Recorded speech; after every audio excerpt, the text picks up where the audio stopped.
Well, we have finally done it. Out of 50 fragments, we are now finally down to last 10.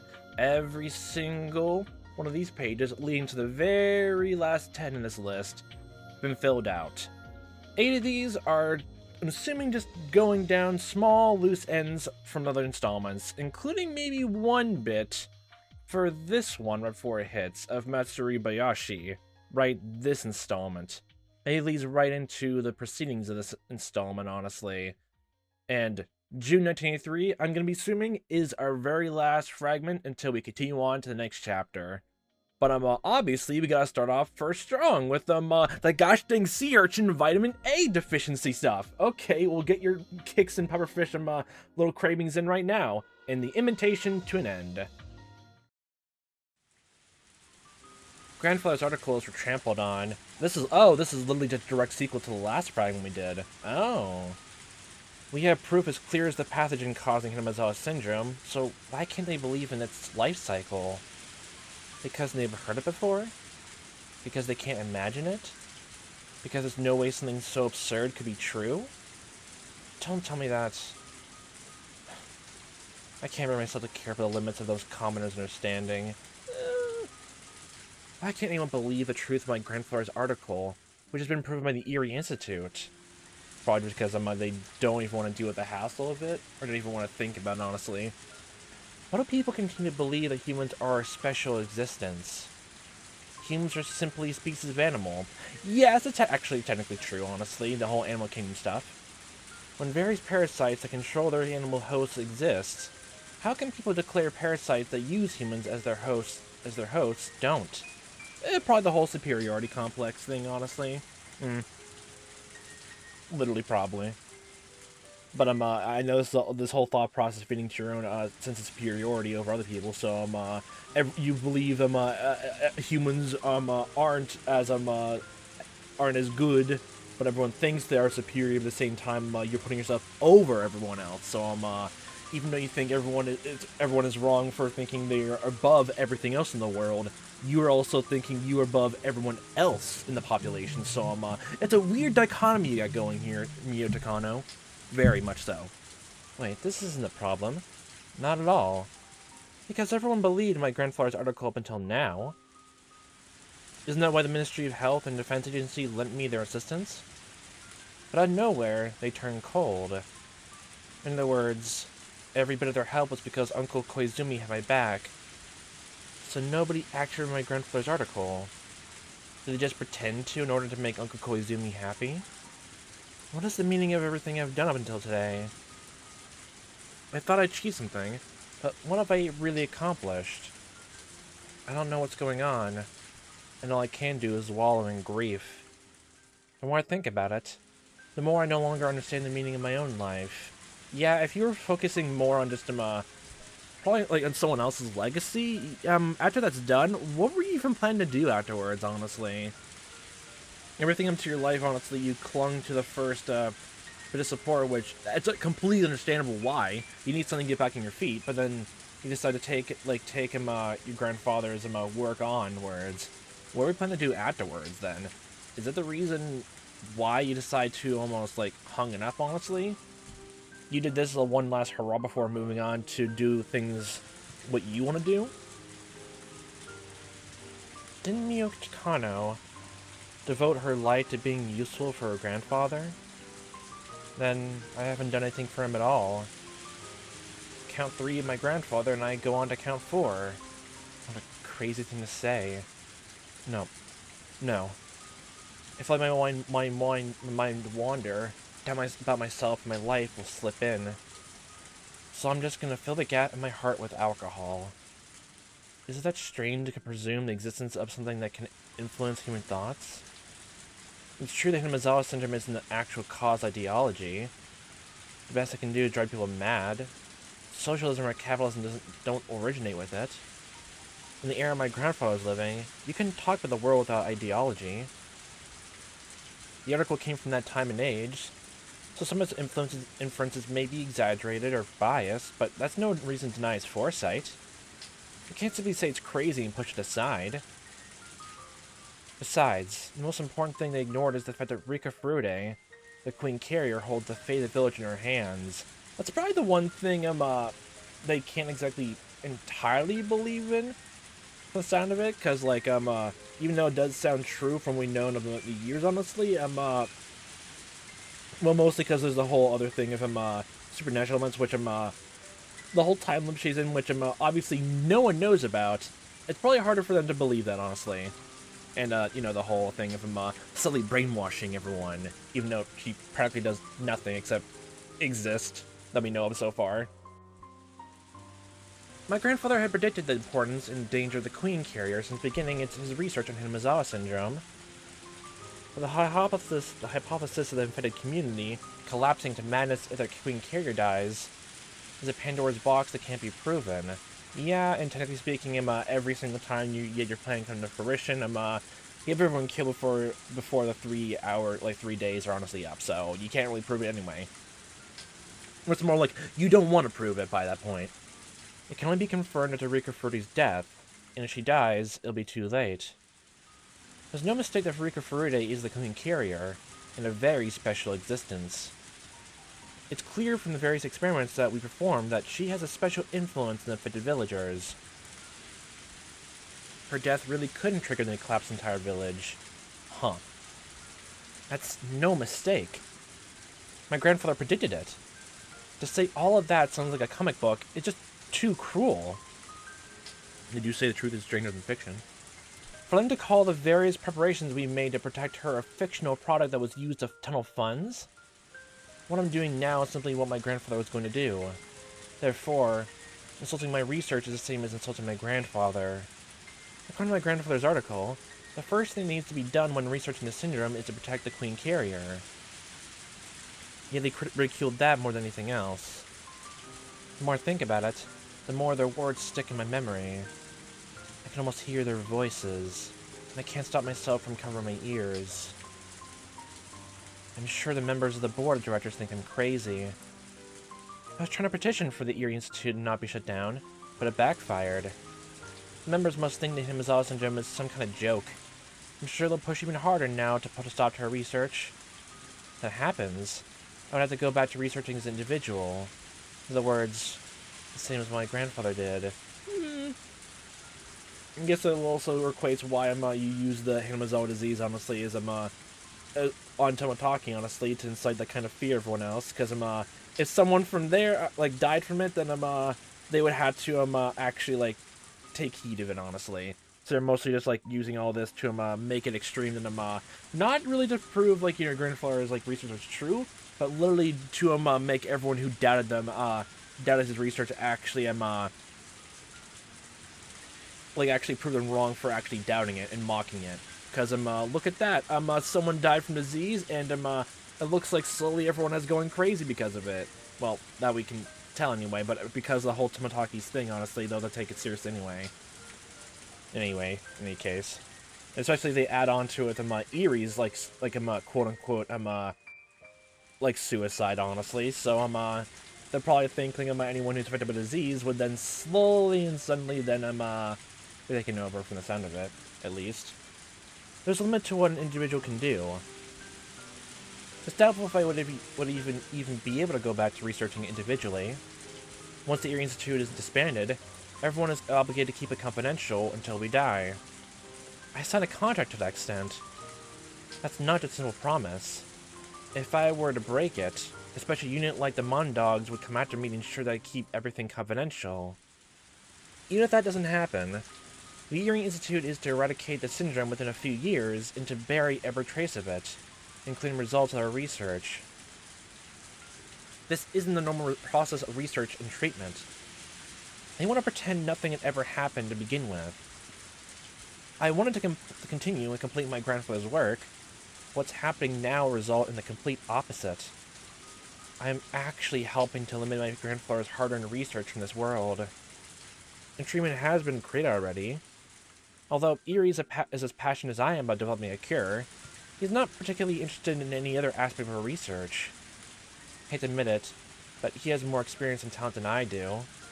I'm sure he'll come up with a plan for eradicating Hinamizawa syndrome within 3 years requested by the new board of directors. And that board of directors will provide just enough funds to bury the syndrome. Eri will do that happily. Just at the time when he disposed of all the research data on test medicine H-170 as was requested. All I can do is passively hinder them, just like they did to me, while watching the Hinamizawa syndrome get eradicated. When everything is over, I will finally complete an article which is destined to be destroyed. Should I kill myself with thoughts of it in my head so I can at least present the article to my grandfather? He won't be happy if I did that. Okay, you're even going to that extent. Okay. On the contrary, he'll be disappointed in me for throwing the research he spent half his life on down the drain. He won't embrace me. I know that for sure. You're assuming a lot. I wanted to reveal Hinamizawa syndrome to the world. I wanted the world to acknowledge my grandfather's masterpiece. I wanted to carve his name in history, promote him to a god. It's always been that, hasn't it? Plus, I guess another reason why I guess the more practical reason why, technically speaking, why the government will actually, do the whole gas disaster thing too, and honestly, take it seriously is because also just an extension of, that whole, threat of, what happens if the Rico Furry dies and the whole town goes crazy is also the fact they're trying to keep it as confidential as possible. So, yeah, literally speaking, yes. My grandfather waited, believing that day would come, and he must be patiently waiting still, even after entering his eternal sleep. But I ruined it. I wanted him to become a god. I was going to become a god myself, too. Then we will be together forever, and I'll never have to be alone. If I become a god, God won't test me. There won't be any unhappiness. There won't be a sudden train accident. My grandfather won't go away, nor will Uncle Koizumi. I'll never have to go back to being alone. I am alone. I have no allies. I was just dancing in ecstasy on the stage without anybody watching. I only just realized that there was no applause, only ridicule. No, it's doubtful that there was actually anyone in the audience to begin with. My parents died, my grandfather died, and then Uncle Koizumi died. 3 times had God toyed with me with their rolls of the dice. I thought I'd overcome each of those trials with my own strength, but I didn't. I was protected by a new guardian each time. And this time, I had no guardians left to protect me. When I first arrived in Hinamizawa, I had every intention of challenging God and kicking him off his throne. But now, forget challenging God. I'm just a loser being played with. I suddenly can't find it within myself to care about anything. At least you recognize the whole, 3 guardianship thing. That technically just means that just to go with the whole god complex thing, the next thing your next guardian, technically speaking, to I guess, help things out is technically Okanogi from Mountain Dogs, honestly. So, you're not really getting anyone to help you, or, being an ally, honestly. You're just, listening to someone who, has a similar agenda in some case. Actually, I'm just curious exactly, why Okanogi actually wants to help out to that extent. Is it really just because, of, feuding, Tokyo, factions feuding between each other? Is that really just it? Or something else? Because if I cared, I'd be swallowed by sadness. Sucking my heart and alcohol is all I can do to forget about everything. A luxurious black car abruptly stopped next to me. I became sober immediately, as cars like that reminded me of the time when I was captured or escaping from the orphanage. Oh yay. Suspicious-looking men in black suits and sunglasses got out from the car. Run. I realized it instantly. They must have been sent by one of my clients. Being involved in the development of a biological weapon, being the main person responsible for it, on top of that, being mentally unstable. They obviously don't want me walking around freely. They're gonna abduct me, seal me in concrete, and erase my existence. Or so I thought. I expected them to grab me and shove me into the car. But surprisingly, they bowed deeply to me instead. Are you the Vice Administrator of the Erie Institute, Major Mio Takano? Normally, yes. I'm just a drunk loser at the moment, though. There is someone who would like to meet with you. Could you please come along with us? Even if I refuse, you're going to take me along anyway, right? I'll be killed anyway. Can't make my grandfather's wish come true even if I live. Okay, you are... Well, you're not exactly, that suicidal. You're passively suicidal. Cynical thoughts like that ran through my head. And the person in the back seat said, "We won't force you. I'm sure we can help." I've never met this young woman before. She must be around my age. Oh, is this, Akane, or... She knows what the Ear Institute, so she must be somehow connected to my clients. She's too young to be one herself. I bet a client doesn't want to expose himself sent her. And if I live, I can't make my grandfather a god. I can't be a god myself either. Who cares about whether a loser like me gets killed anyway? I made my mind and got into the back seat. As soon as I got in, the luxurious car smoothly took off. Silence filled the car for a time. They're the ones that invited me. I don't have anything to say myself. Come on, you guys, initiate small talk. Long time no see. Though I'm sure you don't remember, we met in passing at Koizumi-sensei's funeral. Oh, okay, so... Oh, we did? Sorry, I don't remember. There's so many people at that funeral. I can't recall any of them. Why is that what she's opening with? Does that mean she belongs to the Koizumi faction? Koizumi-sensei was very active as one of the opinion leaders during the post-war restoration. You can't begin to talk about the way the country is today without mentioning his accomplishments. When we were rebuilding the country from the burnt fields after the war, our nation's supporters were united. Unfortunately, it's hard to say that now. So time of peace grew larger and longer. We started seeing the generation who didn't remember the burnt fields become key national figures. We saw a decline in those who understood the noble intentions we started with. As the final remaining members of those noble men, Koizumi-sensei was a central pillar guiding us into the 21st century. Oh, okay, so this is the loyal, I guess, Tokyo faction? After his death, the Koizumi faction quickly fell. As a result, other factions are extending their influence, leading everything to become quite a mess, right? I heard about those things from Jiro-san. It's really no different from the Sengoku era. When a lord or military leader died back then, the struggle to become his successor brought chaos to the nation. This country hasn't changed for hundreds of years. Exactly. Unfortunately, while we build peace with Japan into a comfortable place to live, the noble intentions that guided us from the outset have been forgotten. Right now, various factions are fighting in Tokyo over the seat left behind by Koizumi-sensei. If Koizumi-sensei and the other deceased servicemen ever found out about this, they'd be so disappointed. What does that have to do with me? Aren't you the biggest victim of all this? I think you've had enough experiences with shifts in the wind, haven't you? Yeah, I kind of figured. It's a new guardianship. Look at that. It's true their research began because of Koizumi-sensei's support. The pressures we faced in the anti-Koizumi faction have been tempestuous and cold. Maybe for them, every product that Koizumi-sensei left behind is an eyesore, regardless of what that product is. In other words, that simply means that he rejected the research itself, doesn't it? And think of it, isn't that this happened to my grandfather too? Back then, Koizumi brought authorities from various fields to see him. They talked down to my grandfather, despite the praise they'd given earlier. Koizumi-sensei told me the masterminds were responsible for that. Yeah.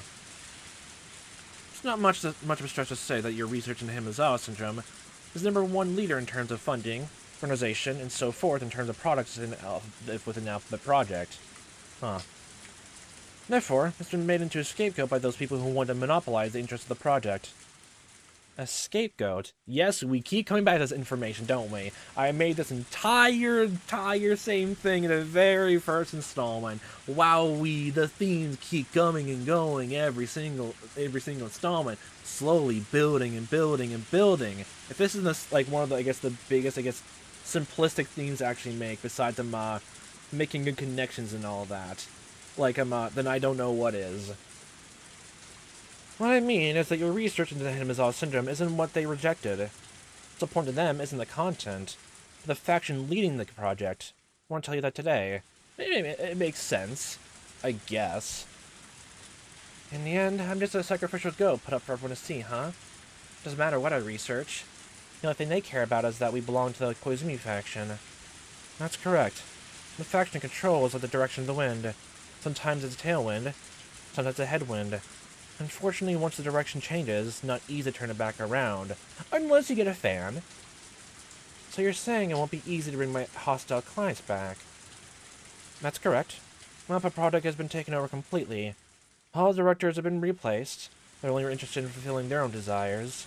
From the very beginning, they had no intention of listening to your explanation. Again, yeah, this goes to the whole thing of how do you change the minds of certain people? Because letting that mindset, they don't even want to entertain the possibility of their mind being changed, honestly. That's literally the whole point why they're stubborn, honestly. And if a certain person is, like, in charge of something that's very important, and the one thing you need them to have to do is change their mind, but they won't for some fucking reason, for pride or something like that, that's just dangerous. So, it's not like dangerous here anyway, but for Takano, like, it's just a loss of purpose in her life. So, I grasped my knees, remembering that humiliating day. Well, let me change the subject for now. What would you consider the objective of your research, Takano-san? That is, to fulfill my intellectual curiosity. Isn't the promise you made with the late Dr. Takano, who you looked up to as your grandfather? Okay, are you emotionally manipulating her, actually? Oh, that's surprising. Koizumi-sensei once told me that this fact could become a hindrance, so I've never told any of my clients about it. How'd she find out? Is it someone who was actually close to Koizumi himself, or...? They know that. Maybe they know a lot more about us than I think. Or they literally research into you to figure every single thing out, so they can actually undercut you in any way, shape, or form. Where did you hear about that from? Koizumi-sensei told me. Okay, my first guess was right. What? We're not your enemies. Please relax. We're here to help you. I don't know who she really is. I know she's here because she wants something from me. We want you to kill everyone in town. So what is it that she wants? She knows about the relationship between my grandfather and me, so I can't be careless. But in order for us to help you, we need to have you tell us the truth. In other words, we want you to be honest. Wowee, okay. What is this question? I don't know what you're trying to say. What is your true purpose in researching Hinamizawa syndrome? To have my grandfather's masterpiece acknowledged for what it is, and have him become a god. Isn't it have the world acknowledge the late Dr. Kano's research and to get revenge against those who trampled upon and look down on the articles your grandfather wrote with all his heart? I'm reaching the limit of not letting my surprise show my face. How much does this woman know about me? She made a whole psychological report on you, don't worry. In the first place, who is she? How does she know everything I'm thinking? I can't admit that out loud in any case. I have appearances to consider. While this elegant woman was wearing an angelic smile, she laughed with a devil's seductive whisper, several times better at it than I am. A simple smile, a devilish grin are completely different. An ordinary smile means goodwill, but a malicious smirk means the complete opposite. This woman can read my deepest thoughts, and while doing so, she's testing me to see how honest I can be with her. Whether I tell her the truth or not isn't the issue here. She's testing me to see if I can trust her not to confess everything. If I've completely understood, please forgive me. I'll take you to the nearest train station. That'd be Gogura Station, wouldn't it? Well, on the other hand, if what I'm saying is somewhere close to what you're feeling, I think we can help each other. What do you think, Mio Takano-san? The devil is speaking directly to the heart, the soul. Can't say anything to reply. I think that simply remaining silent might also be an answer. I want to hear what she wants from me. I've always phrased my objective as some vague idea of turning my grandfather into a god. But she just taught me what my true objective is. I want to get revenge for my grandfather's suffering. I want those people to fight over the right to read the article they once trampled on and mocked. I want them to believe, no, to worship every single word my grandfather left behind. That is my true objective. Oh, so this is actually where we get the revenge part, so... Well, the Fragments did mention about setting up a game board. I thought that was, like, I guess a metaphorical way to list everything else out, but it's June 1983, the next fragment to go through. And then, for some reason, we find that Mio and Takano has a weird now-sudden fixation with board games now. Oh my gosh, the whole board game analogies all come into full circle then. That is my true objective. This woman has stated out loud that which I have only whispered within myself. She even asked me if she was correct. Is this woman an angel or a devil? I could be your angel or your devil. If I'm a human, is she existence above me? Your misfortune was that you didn't understand your true objective. That's why you couldn't achieve anything. Okay. You set an abstract goal, like uncovering the mysteries of Hinamizawa syndrome, which could never be achieved. So you couldn't help but to question the meaning of your own life. Isn't that right? That's wrong. Your actual objective, your earnest dream, isn't so abstract. Can you imagine? Just think of this scene. The true leaders of this nation are reading your grandfather's article. While shocked at its own contents, they believe all of it without even a hint of doubt. These people humbly read the article with footprints in its back, express their respect for the insightfulness of his research, tremble in fear at its implications. What do you think? Were you able to imagine it? This is my first time envisioning something like this. And if they're only saying this to manipulate Takano, it's actually probably easy to figure out this is what she's thinking in her brain. Especially from the sound of him, she technically let all this anxiety out the very, like, when that meeting took place, and they just stepped on those, like, thrown over papers, honestly. It's probably easy for some people to figure out exactly why she, took so great offense to that, honestly. Especially knew the history of the product itself. And yet, it's been my dream all along. Your grandfather is the one who named it Hinamizawa syndrome, yes? That name will echo in every corner of this nation. A card into eternity. Card into eternity. For all time. Indeed. Your grandfather's masterpiece will be remembered forever. Isn't that the dream you've devoted your whole life to realizing? My grandfather's masterpiece will be remembered forever. Remembered. Forever. Yeah, she's speaking right to your core. And yet, those pigs who couldn't understand turned your dream into a sacrifice. It's because of factual conflicts of interest. They're even trying to trample into the ground. Just like how they kept trampling your grandfather's articles. See? Yep. You must be full of regret. The data you worked so hard for is indeed the same as the article your grandfather did his best to reproduce. You can't forgive the people who laughed at it now.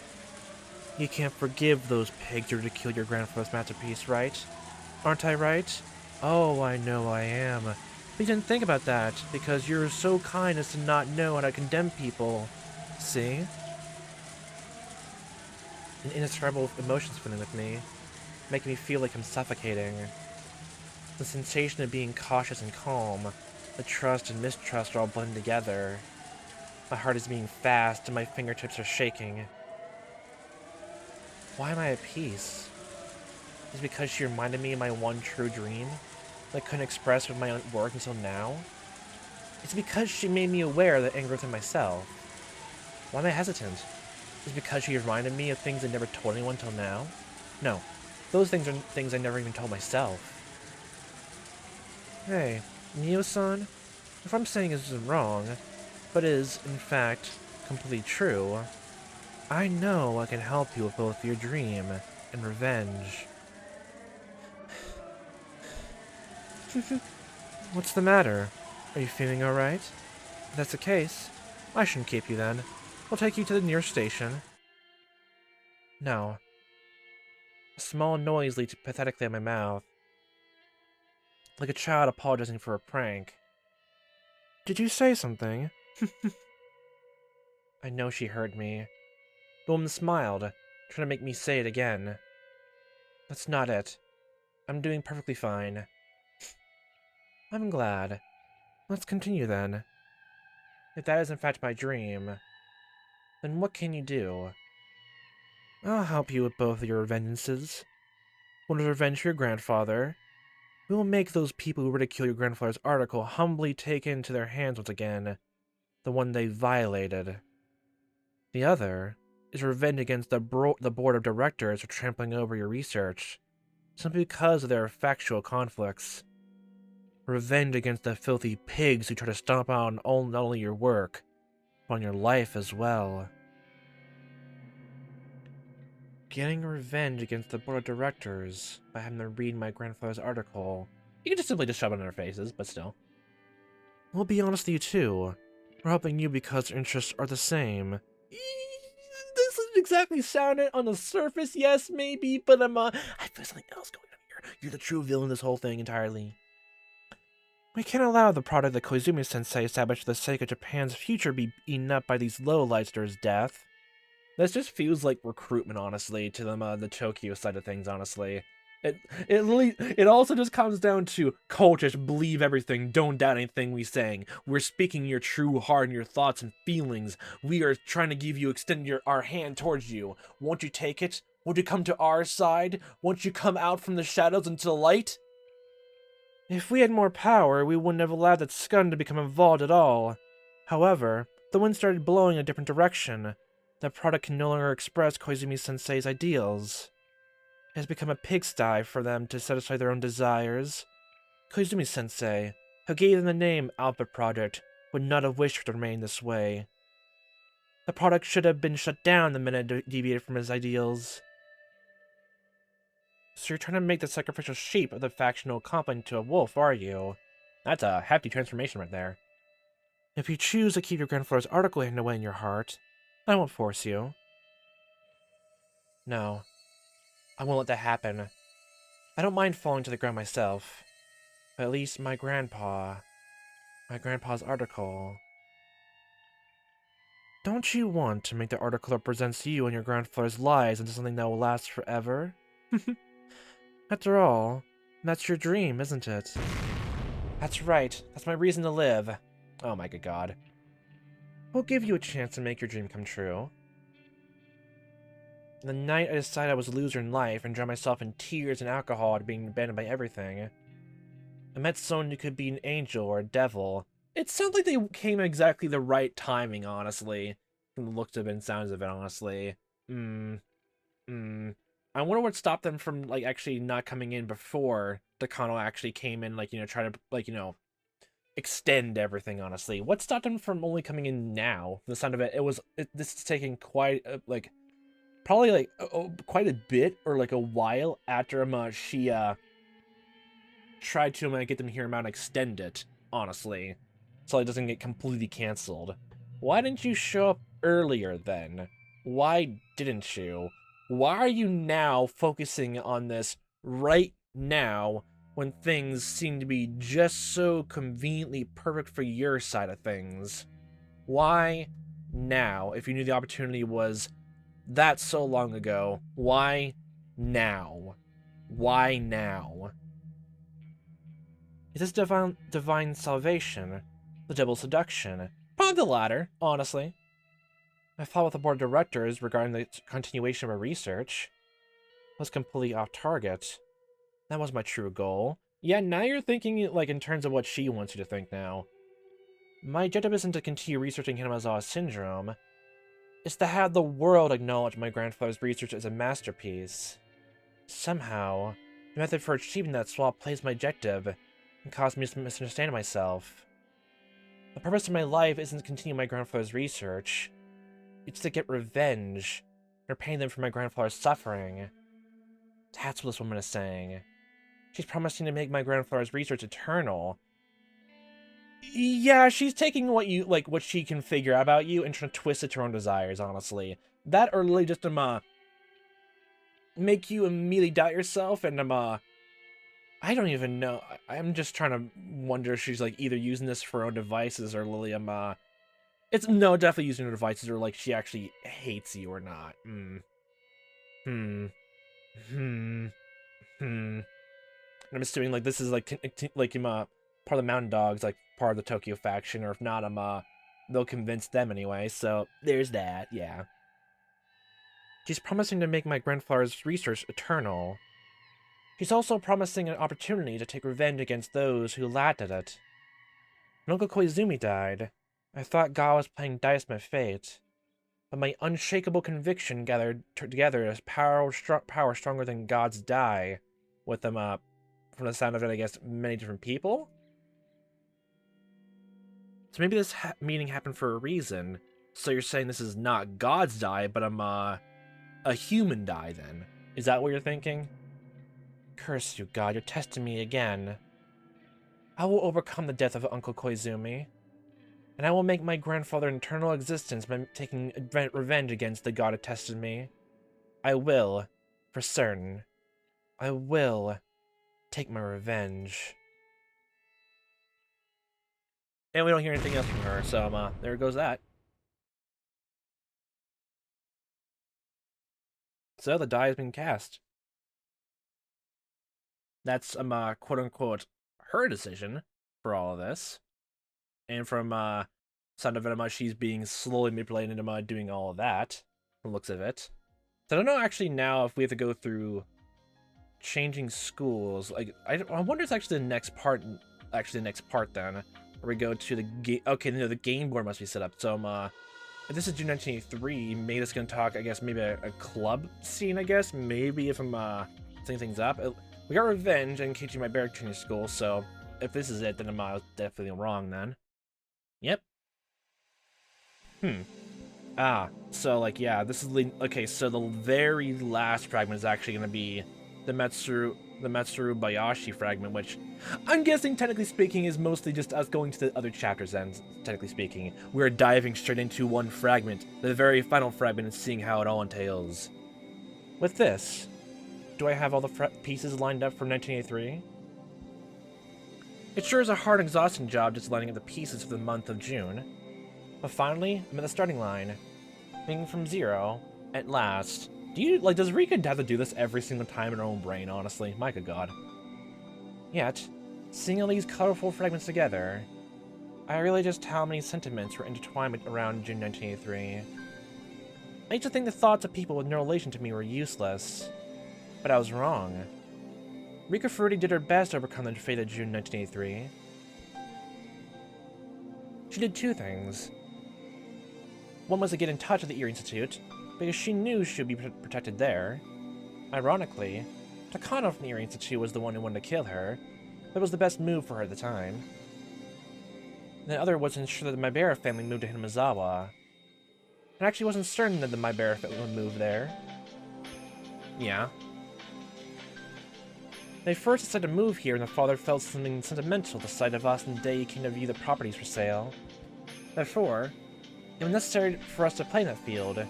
It was the trigger for the Maebara family's move. Okay, so if you weren't there, technically speaking, then everything goes to shit then. So you have to remember the exact day his dad appears there. Okay, and if you weren't there, like from I guess 2 different timelines, and I guess their family doesn't move here. Okay. Took me so long to find that out though. I thought it was rare though, as I mentioned before. Was there a few times where you just coincidentally just played around that field, like every single time your dad was there? And the few timelines you forgot about it, you're just like, I don't really feel like it today. Keiichi Maebara doesn't move. They don't meet you all. Everything goes to shit immediately. Is that how it was? After turning various conditions on and off repeatedly, I finally realized that meeting Katie's father at that field was the cause. And you subtly manipulate him to move. Keiichi Maebara is a very important key for breaking Rule Z, one of the chains that was binding me. He is the fresh air that's powerful enough to break all the old and evil customs in this village. Yeah, like it actually kind of intertwines, I guess, with a fresh face, or like someone who is like like what was that? There was something brought up, like probably, I guess, one of the other reasons why the whole generation, like new quote-unquote generation of like officials and taking over pretty much all of them, the factions of Tokyo, and trying to get rid of like Koizumi's faction, because they were kind of sick of playing nice back then, and they had their own ideals and familiarities of things. They discovered themselves when they grew up and took to heart. And they had to play nice and fair to people who were older than them, had more power, and they had to be friendly just to get into their good graces then. And now that they're gone and they are slowly being replaced, now now they can change out those ideals to these now. There's still some people alive who are still very loyal. That's probably, I guess, what change would actually then be then. That, or just some people like actually like realize and change is good, honestly, and moving on. But for those people who don't want change to happen, it's technically a 50-50 gimme if they want it for their own purposes, or they just want things to grow worse. So yeah. He is the fresh air that's powerful enough to break all the old and evil customs of this village.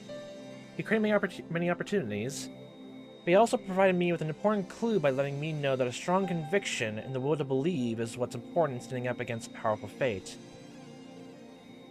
But I wasn't the only one who wanted him here. People in the Sonosuke family who wanted to wipe away the nastier traditions of the village also wished for him. Mion Sonozaki vowed to herself to protect Sadako and Satoshi, because she was very much bothered by how irrational the treatment of the Hojo family was. The night Satoshi Hojo disappeared, she exploded at Oryo Sonozaki and voiced her true feelings. Oryo Sonozaki understood. Oryo herself had come to understand the wicked customs of the village, and had been wanting to do something about it, but she didn't have the power to do so herself, so she trusted it to the fresh air that was blowing in from the outside. That was when the lots went on sale, so my Maebara family could move in. Even if I danced in that field, if Oryo hadn't put the lots on sale, Keiichi couldn't have come. So Mion was also the reason why he came, in part. And Reina Ryugu provided many important opportunities for Keiichi Maebara, was saved by returning to Hinamizawa, after the deep emotional trauma of her parents' divorce and her terminal condition.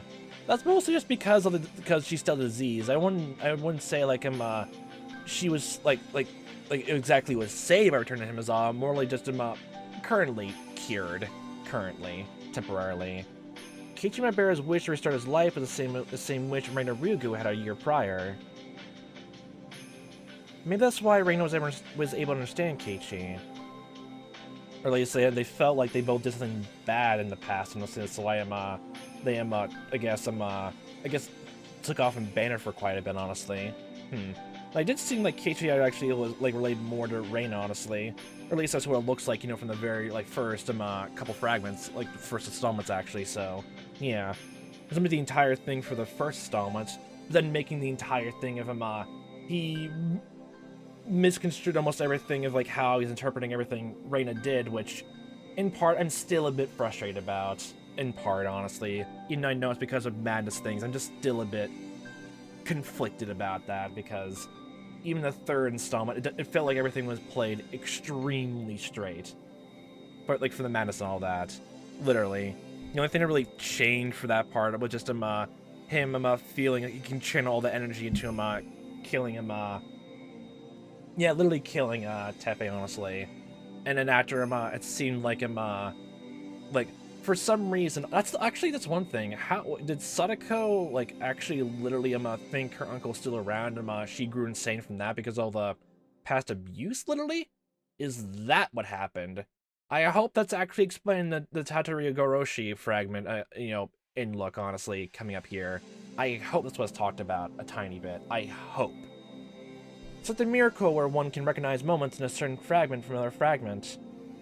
If they can use the lessons learned from the one fragment, then humans won't make those mistakes. Yeah, but most of the time, it's something that some person will not be able to reasonably figure out in time, honestly, or if ever.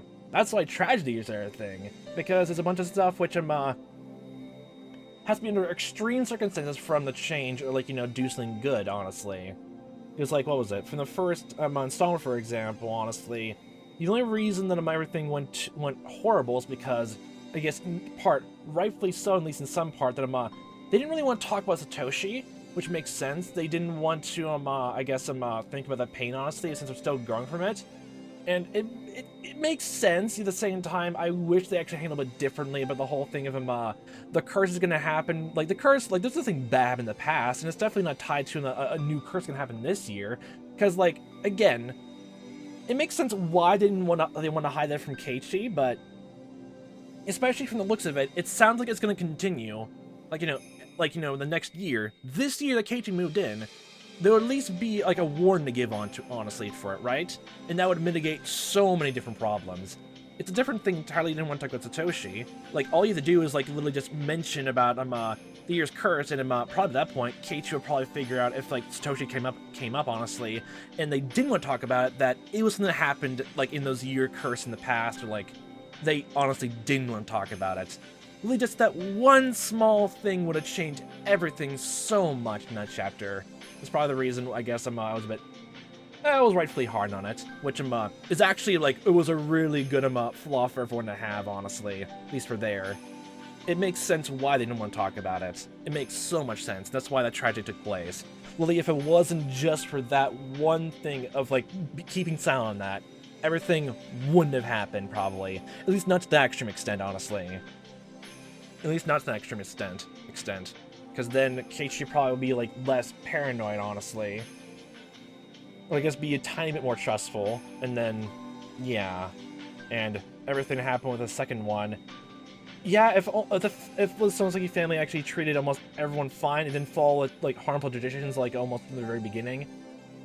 And, like, even, like, like, gave Shion the shaft for most of it.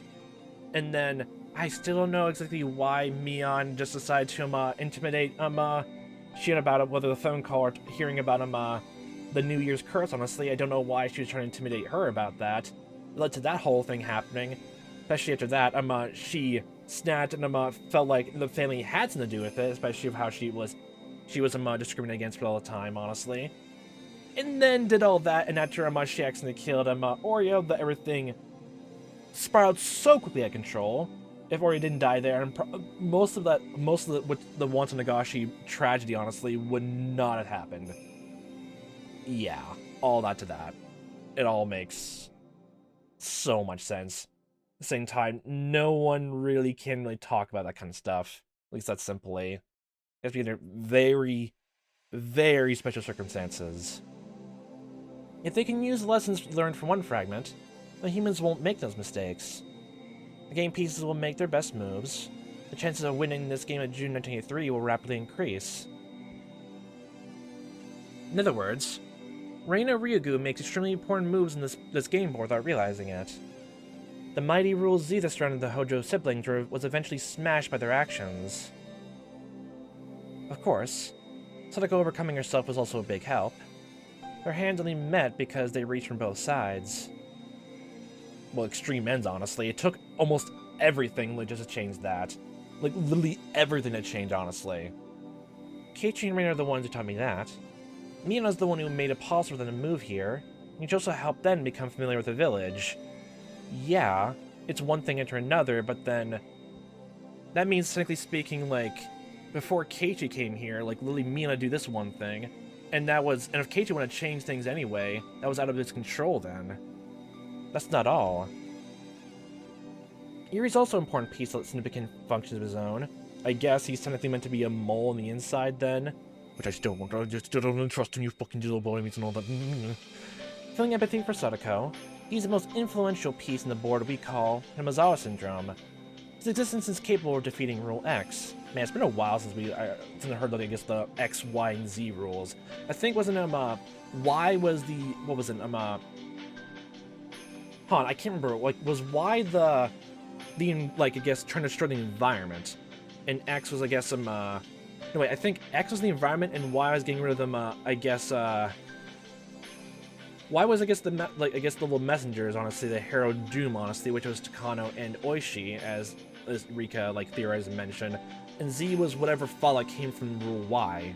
So getting rid of anything in Rule X, honestly, would change all that, so, Keiichi and Reina's determination and subsequent awakening taught us that it was possible to fight against Rule X. They didn't defeat it. Defeating Rule X requires the existence of Eri, who has a strong will to discover a cure for the syndrome. I didn't know Eri held this many thoughts within him. I always thought he was rather absent-minded, but he's in fact an important and powerful piece. So if we gather all his power, can we win against Takano's will? I've seen Takano's thoughts too. Yeah, you literally, all these fragments are literally just reading to her goddamn mind then too, honestly. Sadly, her will is strong and can't be easily broken. Yeah, so this whole entire thing to be happening because you're reading to so many different people's minds, honestly. It's no wonder our fate in June 1983 has been so hard to shake no matter how hard we fought. The sentiments I've been turning towards it pale in comparison to how many she's brought into it. The weight of our game pieces are different. I guess I've given up on fighting while she's been risking her life to fight on. I spent time sulking and drinking wine to escape from reality. Must be a very light piece indeed. Okay, that sound. Oh my god. God damn it.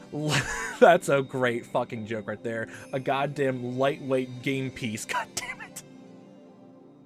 I can't win against Akano with what I have so far. I need more pieces to be able to win. The officer Oishi once showed the possibility of becoming a strong ally. But he's in a misunderstanding that the Sonzaki family caused the death of his dear friend. So that it gets resolved, he won't be of any help. So, I guess the only thing close to that is to figure out evidence that it was not the Sonzaki family, it's like the Ear Institute, honestly, that caused it in some capacity. So, I mean, that means you have to figure out, records from there? I don't know how you can exactly prove that. We just wheel his body out from the Erie Institute then. Come on, gang, let's break in and just take it out back out. Here, Oishi, here's your best friend. We found him. Did you cause all this? No, it was the research facility's fault, wasn't it? Yes, right. We weren't even old enough to cause that murder then. I don't believe you. That's not gonna end up really well. You have to figure out a good plan for that. I don't know how I can resolve the misunderstanding. I just had to believe in it and keep from the die. Just like Keiichi and Reina can constitute a chance of change fate, maybe Akasaka has the power to create a chance as well. The curse of 1983 is tied to the curse of Hinamizawa. A curse can't be broken by inner power alone. It takes power from outside as well. Both sides have to reach out, otherwise the hands won't meet, just like what happened with Sadako. But Akasaka's never come to your aid. Probably because you weren't reaching hard enough, honestly. He literally just left to go on vacation because I don't think you ever asked him for help, honestly. Well, technically he kind of did, but like when he showed up, like you were just like, everything is all hunky-dory and fine, don't worry about it. And then when you needed him right then, he had something else to do since you didn't say anything. So yeah. Even if he did, it was always too late. Did you even ask him to be here on this specific day or not? I don't quite remember that detail, but I think you didn't. Too late. Far too late. But if I keep from the die, will Akasaka's game piece eventually appear? The final rule, Rule Y, involves the evil masterminds who are using Takano as their own game piece. Defeat them, and he's a very strong opponent for her. The only one I can think of, none other than Akasaka from the police headquarters in Tokyo. Okay. There are more pieces who would lend me their power. I need to gather them all, otherwise I can't win against Takano. The preparation of the game board is complete, but I need more pieces. It's only the beginning. I guess you can say it's the beginning of the end! Okay. So, I guess we take some pieces then from the fragments of the other installments, then you can figure something out, maybe? Possibly? I might as well just do all these in order, even though, since all these are different, all mixed up, might as well go all the way from the first installment all the way to the latest one, starting from Onikakushi.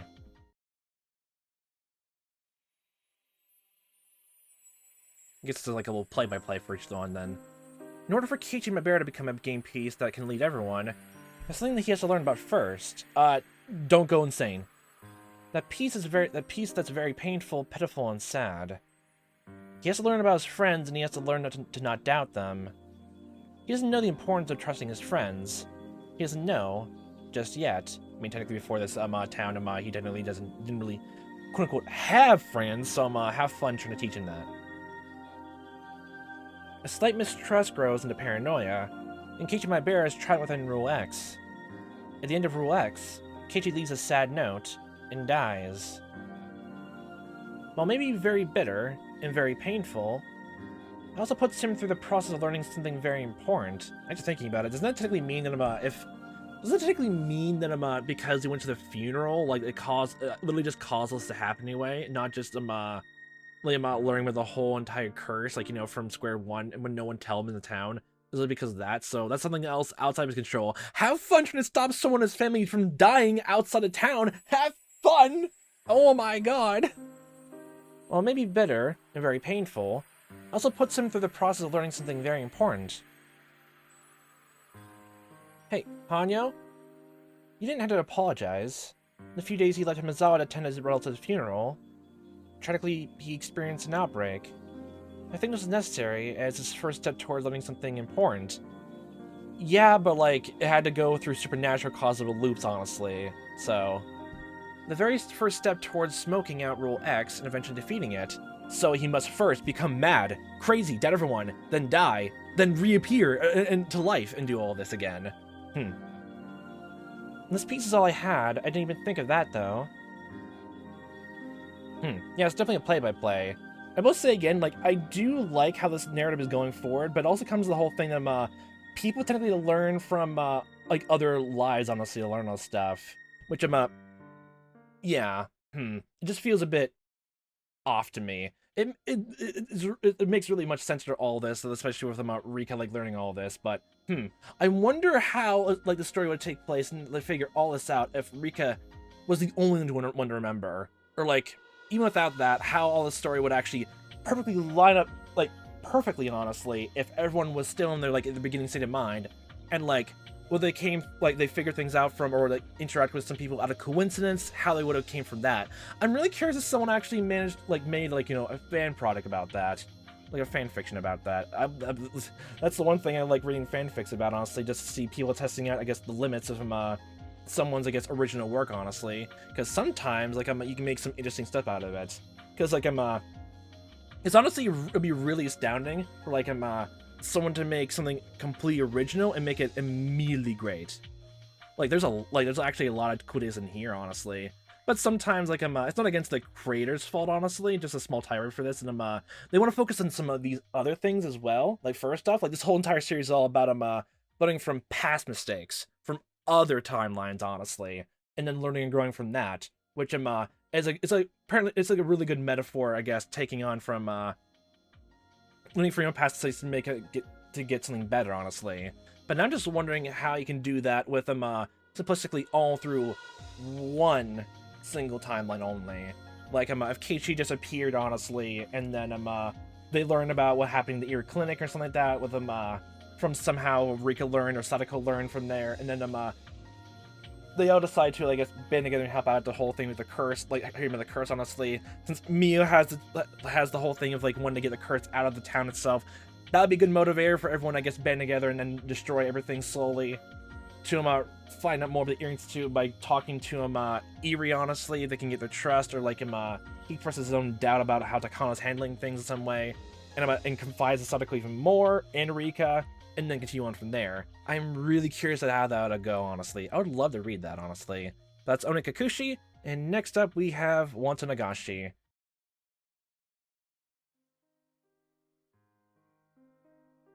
This game piece reminds us that no matter what happens in this game board, everything is due to the curse, or that sounds like a family pulling someone's strings. In part, yes.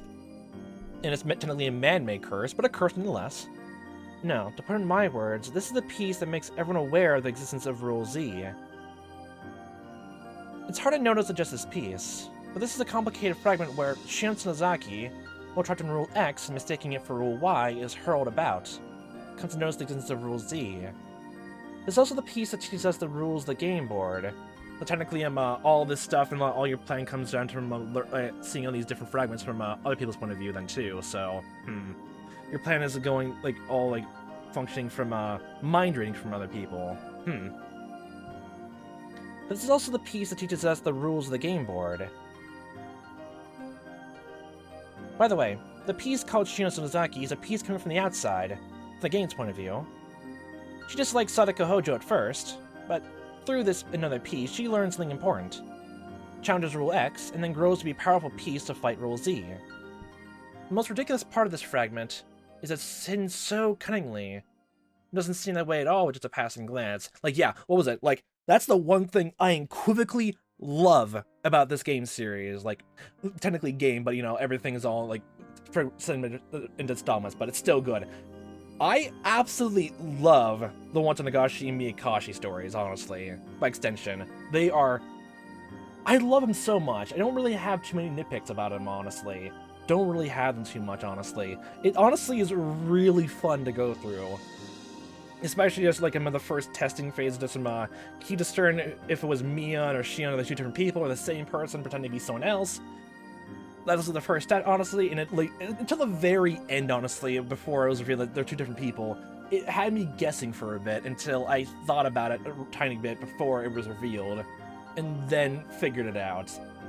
It took all of that, and then by the time, because of the confusion that happened later because of the whole Mion-Shin debate, we then get even more like I guess faked out by who technically is behind, I guess, the latter half of that.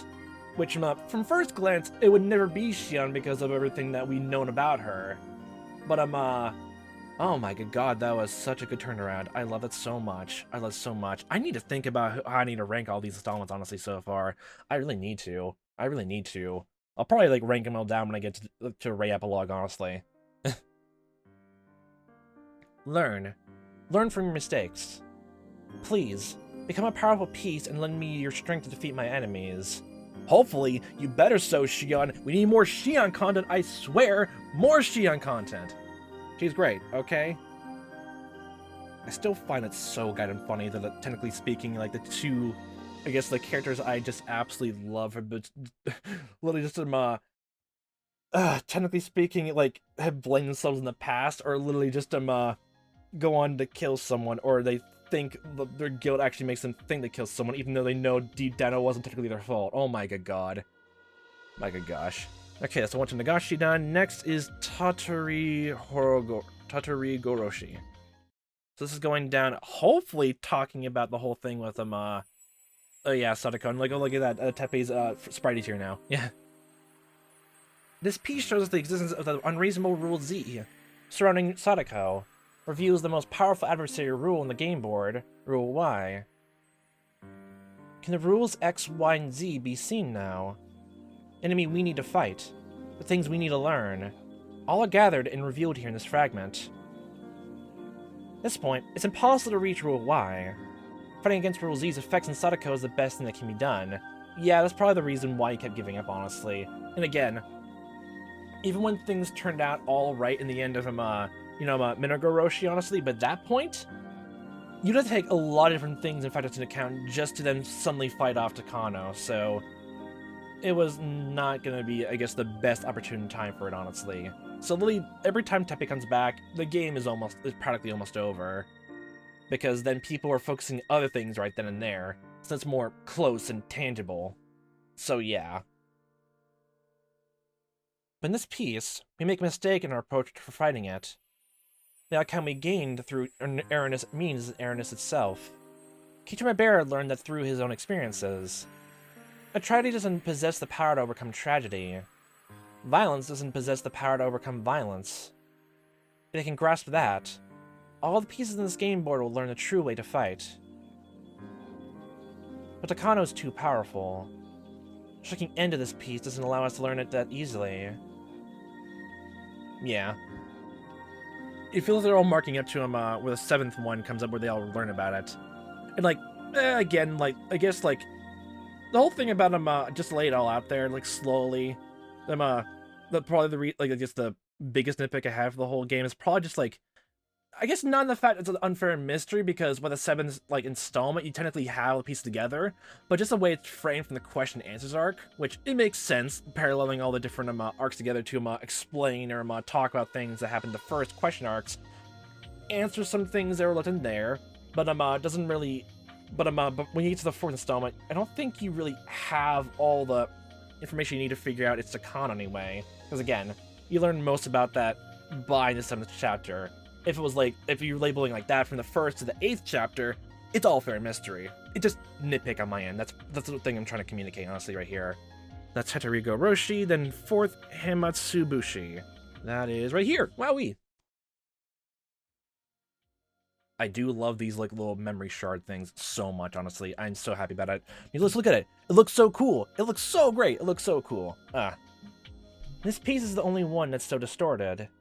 That's because it's from long before June 1983, Especially also as well that technically speaking, you probably just, it's long before you, like, long after you remembered it, honestly. So, and honestly, just how it's framed here as, an event long before the events of, Higurashi, honestly, is, another cool way to, like, I guess, label out that, it wasn't a chapter meant to be made for the series itself, but, it's still a cool piece, honestly, learned nonetheless. I also learned that the console arc technically overwrite this chapter, doesn't it? That's what it says on the, I guess, the Ryukishi 07 mod, doing all this, adventure game style, honestly, with, this sort of, long text appearing over the screen, honestly. Which, man, how dare they try to overwrite it? It's a good chapter. It's a good installment. How dare thou? How dare you? That's because it's from long before June 1983. Therefore, the existence of this piece has no effect whatsoever in the game we're playing this board. It gives some good insight into the piece, though. Was this really a useless piece? The identity of Rule Y has been completely exposed by now. The backing of a mighty organization is powerful enough to swallow up the small solidarity of individuals. I must give up in this game because of irrational power. That's what I'm thinking. That maybe there's a piece hidden somewhere that's strong enough to fight against such a formidable enemy. Mamoru Okasaka works at the police headquarters in Tokyo, and might have the power to stand up to such a vast conspiracy. I'm curious now what was Ryukishi 07's, I guess, plan then, if Akasaka was never meant to exist. Was Oichi meant to take up that role then too, honestly? Because that goes to a lot of things, because like he's a local police officer, not from Akasaka from the sound of it, who works primarily through Tokyo, or like higher up in the, I guess, hierarchy for police, honestly. So like that's gonna be quite a lot of doing, since in Oichi's case, no one really, I guess, buys his investigation because he's looking into a lot of different things, and no one is taking it seriously. That's gonna be hard to do, honestly. Now I'm just curious how he's planning to do that, then, if Oichi's the only person, I guess, in the terms of authority, besides Eri, that could have helped things out. I wonder so much how he could have done that. Can his power withstand even Rule Y? Just like Keiichi Maebara defeated Rule Z, will he be able to defeat Rule Y so easily? We need everyone's strength, so Akasaka's strength is needed as well. We'll get him on the phone then. Speak about everything. Honestly, Rika, you've been withholding your knowledge just to make everything else come to be. But unless you actually tell people about what's actually happening in some capacity, I don't think anyone's gonna exactly learn that. The only reason you changed, honestly, for all this now, just because miraculously, after centuries of things repeating over and over again, some characters just suddenly remembered things from their timelines. That's literally it. Your power just seeped into other people, honestly, because you spend so much time with them. It took him so many hundreds of years, honestly, though, for that to happen. And Keiichi the least exposure to it, and he first remembered it first, so you latch onto him really quickly then. Your powers latch onto him so much. See, that was Himatsubushi, and next is Miyakashi, the parallel to Otonagashi. And this is literally just going through Shion's own brain, and yes, the Satoshi arc, honestly. This is the piece of Shion Sonozaki, who was mad at being taken in by Rule X, under her wing. With no room for sympathy, this is such a painful piece that one can only have pity. With no room for sympathy, I kinda have some sympathy. It distinctly identifies the keyhole, the padlock called Rule Z. That's a cool way to frame it. Keiichi Maebara becomes a key himself, or pry open this padlock. And as Mion Sonozaki wished for, it becomes a wind that clears out the stagnant air from the village. This piece also teaches us an important lesson. Shion Sonozaki learns through this piece, and then becomes a strong ally for Sadako Hojo. Wait, does that mean, like, wait, no. Did only, like, Shion actually learn and actually then change her mind in the 6th chapter, Sumi Horoboshi? I don't think she ever appeared there. No, she learned in, like,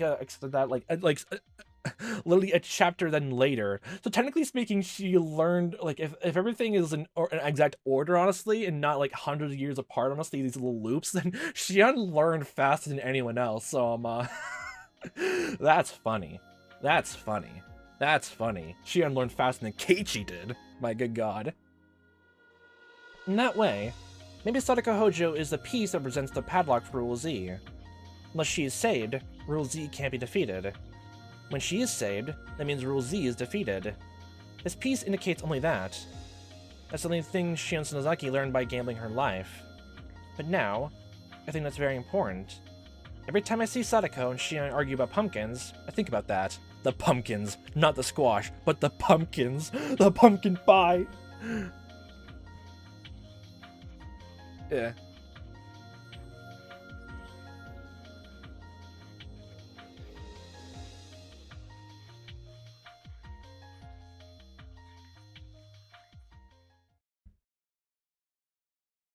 Well, that was Miyakashi, and next up is Sumi Horoboshi, or an i.e. when Reina goes ballistic and takes the whole entire school hostage. I think this is the latest trying to teach about the whole thing about every single time. I still remember getting so freaked out with the sudden sprite change for that. Like, that actually is still kind of a bit creepy, honestly. Because how fresh it is, honestly, and how little it's used in the game besides the very finale and nowhere else. My good god. It's probably gonna be the whole chat is probably just a whole thing talking about conspiracy theories, and I guess if you do one bad thing, don't be tempted to try to do more bad things to justify it, honestly. That's probably what it's talking about there. Reina technically killed one person, justified killing the next. Well, technically those two technically make more sense, but then did more bad things by the very end, honestly, which was injustifiable. So yeah. This game piece is a very important meaning for us, because it showed us for the first time that it was possible to poke a hole in the fate of the June 1983. Yes. Start from the conclusion, everything gets taken in by Rule Y at the end, and all our effort is wasted. But we're challenging the great law that governs the game board, Rule X, head-on. We're using everything we learned so far from the other fragments, which prove we can defeat it. Yeah, from other fragments. We grow by learning. In a game with no hope of winning, we can discover a slight chance of victory. Which, again, Rika, why didn't you tell about all this to everyone else? And I'm trying to learn from what they said to you, honestly. You tried so much, honestly, just to figure all this out by yourself. I'm just wondering why. Why? Also, am I here? Is there whispering in this? Yes, there is. Okay. In a game with no hope of winning, we can discover a slight chance of victory. This piece taught us that. With this game piece, Rule X is almost completely defeated. Keiichi Maebara and other friends won't be led astray by something as pathetic as the Hinamizawa syndrome dancing tragedy any longer. You're telling me they got cured of the madness because of this. It has also taught us that the rules aren't indestructible and are possible to overcome. In other words, it has given us, the ones who are in the outside of the game board, hope. It's an important fragment that serves as a turning point, the trigger for everything else. Great look at it. I mean, just by Reina's own thing, by her own self, she almost got so super close to everything else, just from little Takano's meddling then.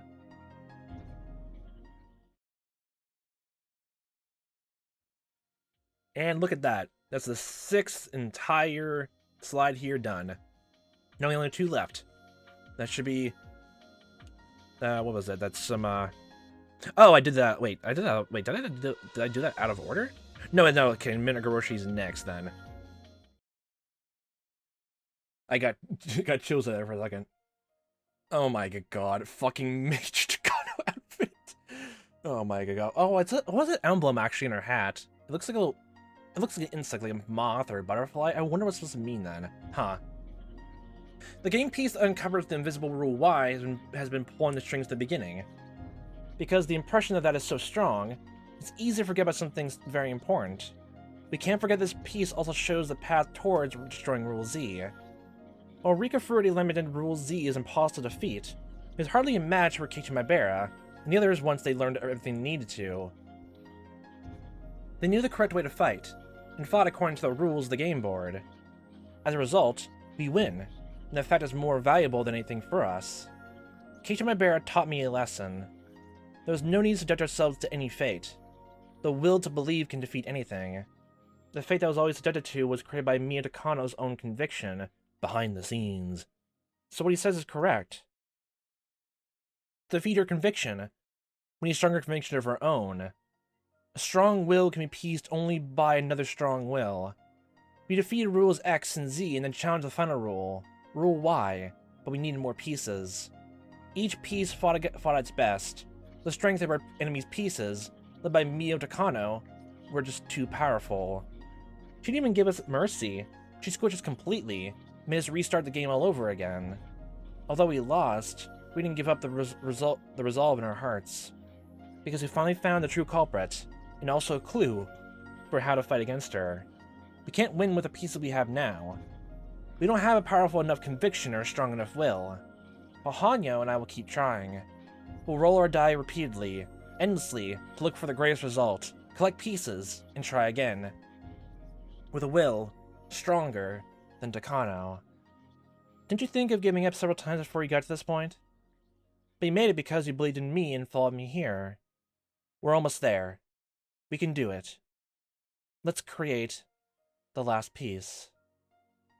It'll be the ultimate piece, and we don't need anything else. The very last piece of all. Come on. Let's collect the pieces. Let's collect miracles. Please, give your hopes, desires, and dreams to me.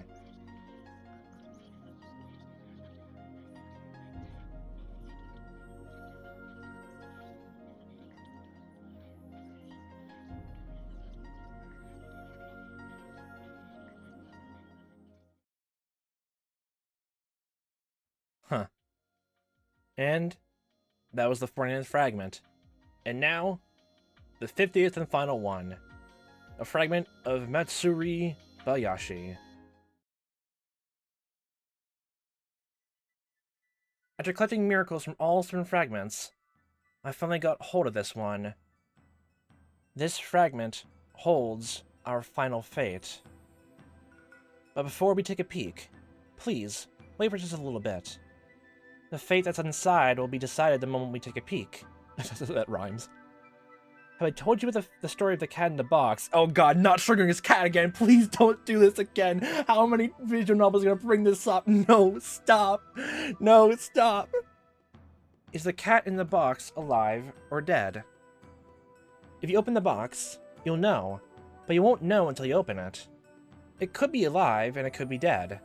In other words, before you open the box, the living cat and the dead cat simultaneously coexist. The moment you open the box and find out the truth, the incorrect answer disappears. The inside of this fragment is the same principle. The future we desire and the future Takano desires simultaneously coexist. They are opposing and denying each other. Once we take a peek, one of those futures will disappear. If we have enough pieces, we can take a look inside this fragment. But we've only had the same pieces lined up the same way in the game board. The game under the same condition was Takano's complete victory. We've already tried that in the Minogoroshi fragment.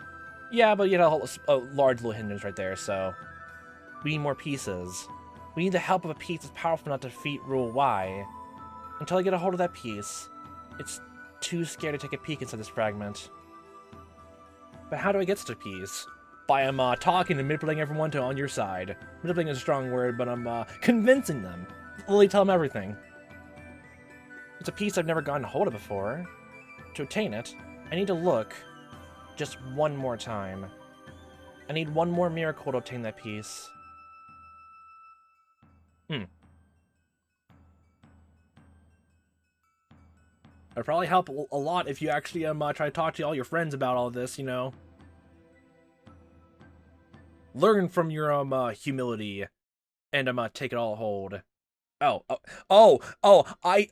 see how it is. You had a perfect 50 fragments, and now you make a 51st fragment. Oh my good gosh dang it. How many of these are there gonna be? Like, don't make this go on an uneven number, please. Please don't. Please. I beg of you. Please. Leftover fragments. Do you need the final miracle?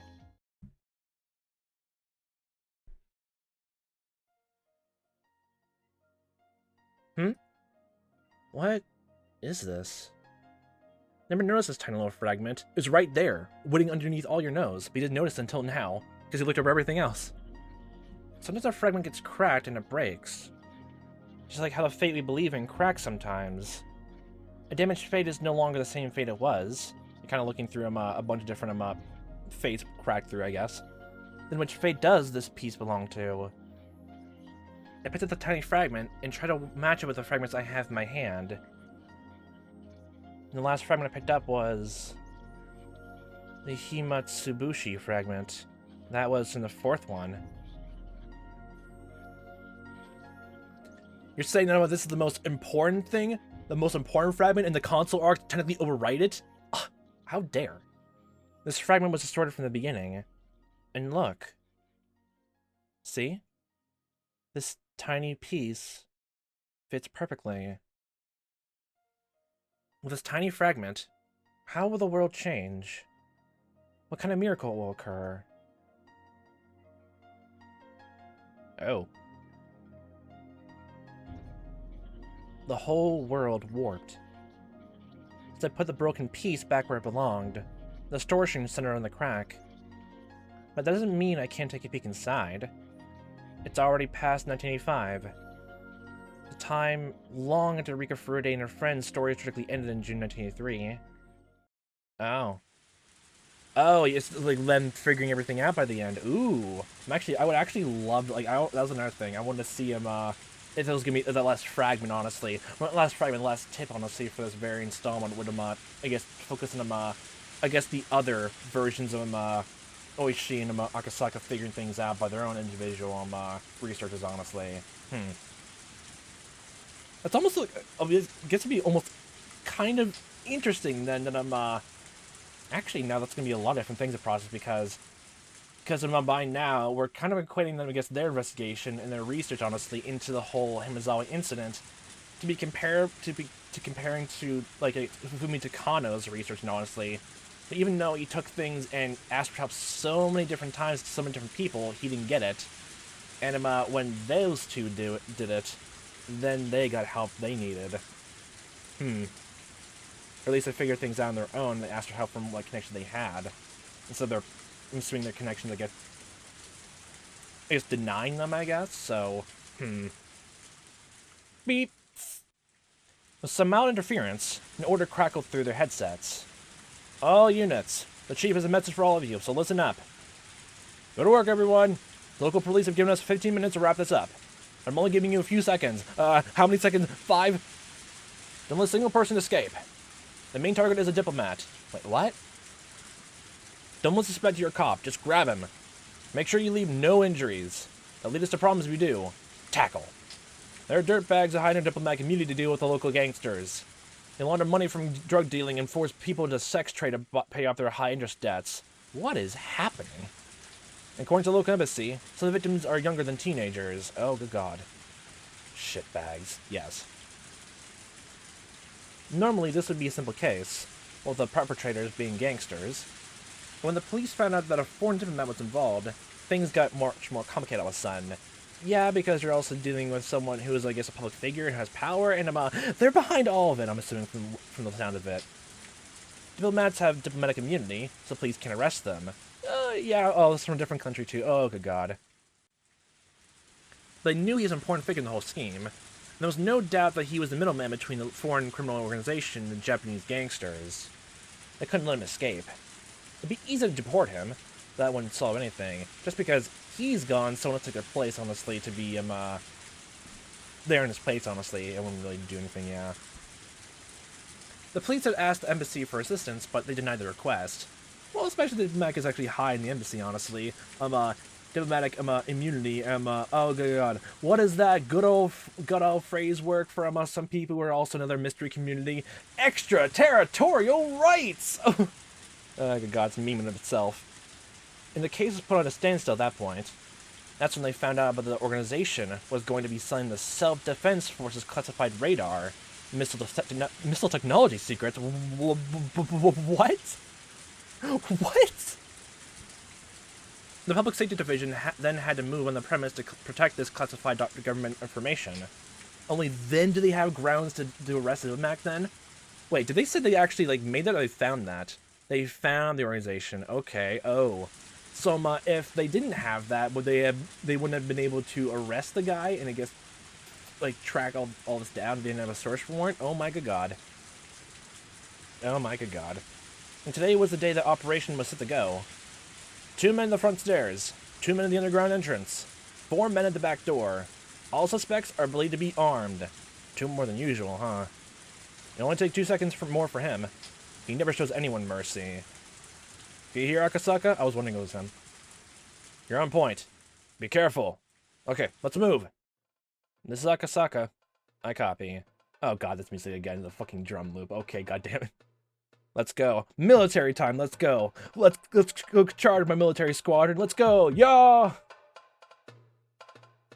And assuming like just looks a bit, this is my casino. Also, still, he looks good. A man suddenly appeared on the corner downtown. It was Akasaka. He displayed none of the naivete that he did when he first met Rika. When he got to the entrance to the underground club, a bouncer with a heavy foreign accent stopped him. This place, members only. Do you have membership card?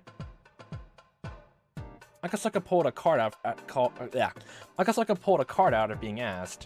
It was a card that was very difficult to forge, so they could only get one. As a man on point, he was the one to receive it. The bouncer let Akasaka in after confirming he had a membership card, not looking scrutinizing it. Oh good god, this one single E had a small little tip, honestly. The font is wrong. That's how they found out it was a forgery. Akasaka saw him past the bouncer to the entrance. He's going down the stairs. Come on, Akasaka. At the bottom of the staircase, there was an overly decorated door like the ones you see at a high-class club. The venomous glow of the cocktail lights lit it up, soundly warning everyone it was an entrance to a den of evil. Welcome. May I see your membership card? The guard at the entrance took the membership card and put it through the card reader in the wall. Beep! An error sound. Slight perspiration could be seen on Akasaka's forehead. The guard swiped the card a couple more times. Beep. Beep. Akasaka was having a problem. Man, they couldn't even figure out how to hack even the servers then. They checked the system? If Akasaka's having trouble, we'll change plans. Secure safety pronto. The expression of the guard with him suddenly grew dour. His right hand reached inside his jacket, probably fingering his gun. Ding! The buzzer suddenly rang with a delightful tone. The card reader flashed a green light. Immediately after that, the lock on the door opened up. Yeah, screw you, guard. Thank you for waiting. Please head on inside. It's your fucking fault. You swiped it wrong, honestly. God damn, it's Among Us all over again. The guard pulled his hand out of his jacket and opened up the heavy door. Are you gonna hand back his card then too, Mr. Guard? Are you? Loud music and flashing colorful lights spilled out from the inside. And within that, the well-dressed guard appeared to welcome Akasaka. At this moment, his first mission was accomplished. How many missions did he have? Having acted as the ghost signal for the remaining units, Akasaka was also in the dangerous position of being in enemy territory all by himself. The door was the biggest obstacle for their ambush. The door locked automatically. When the door was closed, it was also sealed that way, so you can't open it from the other side then. Man, that's doesn't sound very good if people inside have to escape somewhere. Unless they have a secret underground passage or something like that. It's a solid door, nearly impossible to open from the outside. But what about the inside then? Somebody had to not only open that door, but keep it open for several seconds in order for the raid to begin. Akasaka wasn't the one who could do that. Akasaka, engine secured. Commence operation! The complex on the other side of the club was getting a new tenant, and there were 2 trucks parked in front of the building. And of course, that was just a disguise. Don't worry, we're just moving TVs in, we're not the police. The door to one of the trucks opened, and several dozen plainclothes investigators jumped out. The same thing was happening in the back door, too. The ground-level guards noticed this and began to draw their guns, but were taken down immediately by nearby investigators who had been pretending to be innocent bystanders. Several dozen investigators quietly went down the underground stairs. These narrow underground stairs were another obstacle to their operation. Everything would end up in the security camera. The raid would become known within a few seconds. For that matter, a push on the security button would make it impossible for the lock to be opened from the outside. That's what they had to secure the door before the ambush. How'd you all figure this out before then? Okay. The guards on both sides of Akasaka noticed the loud footsteps coming down the stairs. The well-dressed guard also realized this thing was wrong. The 3 guards shifted their attention from Akasaka to the stairs behind him. That's a window of opportunity! Attack! And as he sensed that tension shift, Akasaka took a quick, deep breath, and then stopped breathing entirely. The 2 guards standing beside him suddenly rose into the air in strange positions. Man, I didn't realize Akasaka has the same ability that Keiichi does. That Hanyo gave to Keiichi. Oh my good gosh. Akasaka determined his position relative to the two guards next to him, so he needed to check with his eyes. But even so, I think their spleens are ruptured now. His fists had been driven into their faces with such precise accuracy. His moves were well-trained ones and showed no mercy against evil. They were as destructive as armor-piercing ammunition. And furthermore, Akasaka had retracted his arms at the same speed he struck. Everything looked so strange in the flashing lights. Men who witnessed all this probably couldn't figure out what had just happened. Like right then, like the second the lights went dim for a second, punch, lights back on. Akasaka looks normal. My good god. The two guards were up in the air in strange positions, and the man who had been standing in front of him was now crouching low, and that frozen moment shattered. The well-dressed guard was smashed to the ceiling. Shortly afterward, came crashing down to the floor. Man, I can't believe it. Akasaka has the force of a Hulk then. Later on, while slurping liquid food, he would desperately try to remember whether it was a fist or leg that broke his jaw. He would probably never quite recall it. Rather luckily, the way his body fell blocked the door, so Akasaka didn't have to hold it open any longer. Oh! This is Akasaka. I'm going in. Wait! Wait for your backup! Akasaka! The room was filled with loud music, but everyone had already noticed the Proha, the entrance. Everyone, get down! As soon as Akasaka bellowed his warning, screams filled the club. Most people immediately hit the floor as they tried to proclaim their innocence. But all the guards reacted quickly to Akasaka. In the midst of all this, there are a few people who were trying to make their escape through the back alongside several guards. Akasaka restarted his breathing once, and stopped it again, and then ran after them like a wolf. My good god. He jumped onto the table, smashing expensive bottles of alcohol and shattering glasses with ice cubes made from the icebergs that are Arctic. My good god, you guys take this way too much seriously. Okay, and oh my god.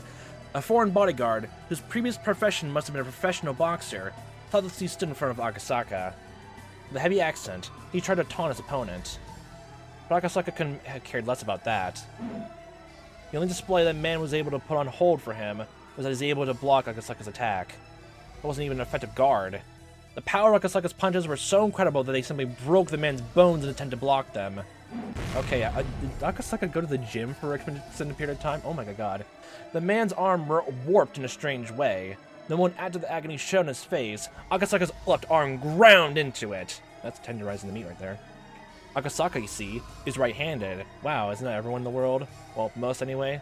It gets a better way to put it. What's the percentages again? The man should consider himself grateful that he was able to get away with a mere orbital fracture. Oh, you're saying if he was left-handed, his entire eyes would be completely blinded then? Oh my good god. I guess the way he standed then. Okay. Thinking that this was his chance, another man attempted to tackle Akasaka-san from behind. He assumed that no matter how strong a man was, he'd go down quickly when attacked from behind. He also assumed that as Akasaka was concentrating in front of him, he wouldn't be getting attacked from behind to begin with. That would only be true if Akasaka was just concentrating in his front. Indeed, the attacker was very wrong, for Akasaka was no longer even thinking of the man before him. Akasaka knew exactly when and what was about to happen. The experience he has built up to this day taught him that. His body, more than his mind, remembered the timing for when menaces to society like these would make their move from behind him. Predictable. Akasaka's attack continued fluidly from the left arm punch that he struck against the ex-boxer. His left arm retracted. At the same time, he arced his left leg around beautifully as it crashed into the man approaching him from behind. He has eyes in the back of his head. That's his other superpower. A dull sound signified that his nose had been broken. Nice! That probably just make his eyes water and he can't see properly. That's actually the best, next best move to make, honestly. Instead of going from, I guess, a debilitating attack to the groin. But Akasaka already knew that. Akasaka continued his motion and directed a decisive blow to the side of his assailant's head. The man slammed into the wall and bounced off of it, rolling on the floor. Akasaka took in their breath. Under the glare of the dazzling club lights, the guards realized they were up against a demon. Look at that! Friendly demons, look at that, see? Yes, they realized that there was no way to take him down. The guards were being paid to deal with humans, unless they pull out guns, and have fun with that. Fighting against demons wasn't in their job description. I don't think it's a lot in the job description, but still. In that moment, backup finally arrived. Maybe finally isn't a suitable word. But eventually, Everything that happened did so over a matter of seconds. The time it took for Akasaka to take down those 5 guards was a span of merely 2 breaths. Put your hands above your head and get down the floor. If you resist, we will open fire. Oh my good god.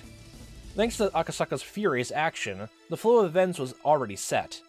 Akasaka's intimidating first strike shattered the gang leaders' will to run. They were all down the floor, but one of them began smiling.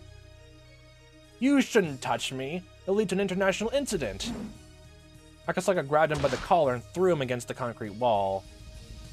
Aren't you a policeman? Policemen follow rules! Oh my god, if this is gonna say that's true 80s, honestly. I have diplomatic immunity. I'm a diplomat! Good for you. So how much do you get paid, huh? This will be an international incident! I'll be calling the Oh! The dragon-like roar, Akasaka's right fist pounded the wall right next to the diplomat's head. You know, I first thought you were gonna break his arm first, then do all this, but still. Oh yeah, I forgot, you can't injure him, especially him. Oh my good god. Immediately after that, his left fist pounded the wall on the other side of the head, and soon enough, Akasaka had pounded the wall 7 times, each just a sliver away from the diplomat. His fists were easily powerful enough to crush the man's head. The diplomat crumbled to the floor. This is Akasaka. Target secured. Further investigation discovered a secret getaway route that even public safety didn't know about. Did he fucking punch the wall and the door can even open? Dozens of Soviet military-grade machine guns were found. And if Akasaka hadn't stopped there right in the club, they would have escaped. Even worse, the operation might have ended with a brutal death toll on both sides. All thanks to how well Akasaka executed his duty, the operation was complete without a single shot fired. Come on. Hurry! Local police will be here soon. Put them on the truck. Oh my good god. Just so many people like going on rows on handcuffs, so like being forced into the ground in the trucks then. Oh my good god. Since a foreign diplomat was involved, they had to make sure it didn't look as though the whole operation was carried out by the police. Instead, it was made to look like a simple gang war. They would dump the useless gang members and hand over the target to the police. Ah. I guess it makes a lot more sense, honestly. Just make sure he has no, I guess, communication to the embassy then. Just immediately just go to the police and everyone else give him, Huh. It makes a lot of sense. Like, we're here, like, sometimes you technically have to play dirty. Because if someone's playing by the rules and doing it, making it for evil, what can you do? What can you do then? Sometimes you have to play dirty a bit. Sometimes. Of course, before handing him over, they make sure he spilled everything he knew. The diplomatic pig would be used as a negotiation device by another part of the public safety. They found plenty of evidence that said pig was tied to an underground criminal organization. Now wanting a persona non grata in their hands, the embassy would likely cut all ties with him. The rest would be the business of other departments. Public safety's job was to take care of the things regular police couldn't deal with. Akasaka? Are you okay? Never better. Your fists are bloody though. Nah, I'll be fine. Come in, Akasaka. This is Akasaka. We're on our way. You've done it again. Is this really just huh? Wonder why we're like learning all of this besides the whole fact he just learned so much all the time. What is this music? I just heard a yo in there. Aw, dang, it's not gonna appear again, but okay, this is nice though. I'm kind of, well, I guess we learned, only in passing that Rika like looked at him and just thought he didn't look as naive as before, so, huh. Well, it's a fun way to show it off then. Show it, not tell it. Reports to the chief to get reamed out later. Reamed? Okay. Akasaka-san, you sure are a demon, but demons are fun. 5 men within mere seconds? It's like karate. That's not even karate anymore. Your fists should be recategorized as lethal weapons. I sure was lucky that none of them drew their guns, though. I was wondering about that since it looked like the guard, in the sense that the guards were further in the room. Honestly, how would that have went if they drew their guns out? Honestly, what we're gonna do, Matrix style dodges then? Have fun. Knowing how brutal Akasaka-san is, he could have turned them into honeycombs. Okay. Shut up. Don't make me sound like an assassin. I show no mercy against evil, that's all. That sounds like something an assassin would say if they were organized to hit against someone. No mercy, then.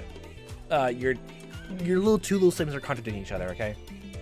The pigs he had just caught were no average criminals. They had committed so many unforgivable sins. The strength behind Akasaka's fist was proportional to those sins. The heavier the sins, the more powerful his blows would be. The fist of judgment. Okay. Come on, round them up. Akasaka, make them hurry. The local police will get here quickly. This is Akasaka. Understood. Does the local police don't even know this is happening? I guess it makes sense. Did you guys hear? Hurry up. Get up. Come on. Roger. Command. We have 5 injured here. Please have meds ready. There wasn't any trace of Akasaka's old naivete.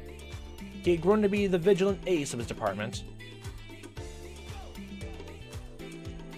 You really need to see that, Rika, to figure out that he was gonna be good then? Okay. Again, I don't remember you ever telling or mentioning something bad's gonna happen around the Watanagashi Festival, except all those years ago. And probably by then, the years have passed by, and oh my good god, okay.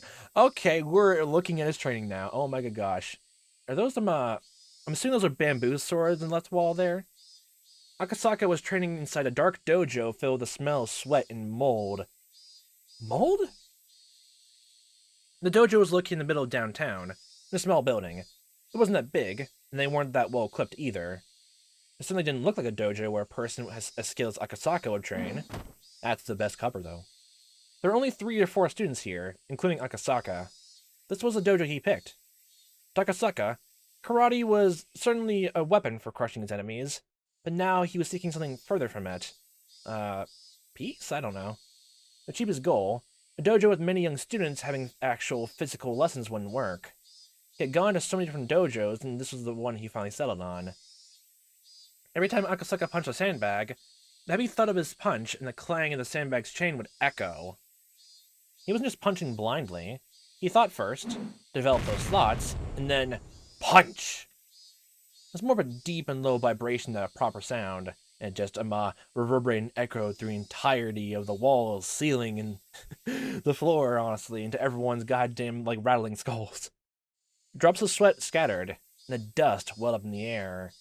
It was a perfect blow embodying the concept of one strike, one kill. Again, it's making it sound like he's an assassin, so stop it. Stop it. You're going against what Akasaka said aloud. Even his own thought contradicted it. Man. But he wasn't satisfied. He closed his eyes, controlled his breathing as if trying to hear the cry of cicadas, and then he punched again. From a beginner's perspective, it looked like he was taking breaks between each. The other students training on their own would glance over and sense a fearsome respect at his focused blows. I heard Akasaka-san works at the police department. Really? Someone like him as a police officer, I don't want to do anything bad. Well, still, his concentration sure is amazing. He never gets tired. On his days off, Akasaka came to the dojo in the early morning, and he silently trained all day. His training was no longer physical, but mental. The other students were already aware that his continuous concentration was the secret of his strength. However, that was easier said than done. As long as a person lives, they are bound by countless ties and idle thoughts. For a person to submit all his will into such singular focus is more like trying to attain enlightenment than something in the realm of martial arts. Man has tried many different methods to achieve such enlightenment. And what we've learned is that there is no one way to reach it. Yes, there's also the whole thing about I guess the state of flow some people get, honestly, in different lines of work, honestly. Comes even to artists, I guess even people working in sports, honestly. I'm assuming that's the first thing that comes to mind, honestly. Let's say a peaceful flow, honestly. In a path one takes, can reach it, if mastered. Karate is what Akasaka chose. He's in the zone. He's in the flow. The rumors say that his wife is dead. So in this installment, his wife died because, oh god, don't tell me, it's this weird thing that that because he took the tragedy then and and channel all that to this then, oh my. Well, this is, I guess I'm assuming, one of the installments, where, he didn't, take heed of Rika's warning until way too late, years later, and only, Tina with Oishi was still around then. I wonder if, technically speaking, he teamed up with Kumagai, honestly, another one, honestly, but no. Kumagai wasn't around for that, so he'd probably be working on his own then. So, huh. I wonder if he actually still would be. Hmm. Supposedly he does karate to forget about that. Really? That's different from what I've heard. Heard he couldn't save a girl on the job, leading to realize his weaknesses, something like that. Hmm. Hey, I can hear you. It's neither of those things, you imbeciles. Quit talking about other people and train. Yes, sir. A small beeping noise. It's its pager telling him to, get lunch. Somebody's watch is letting them know it was noon.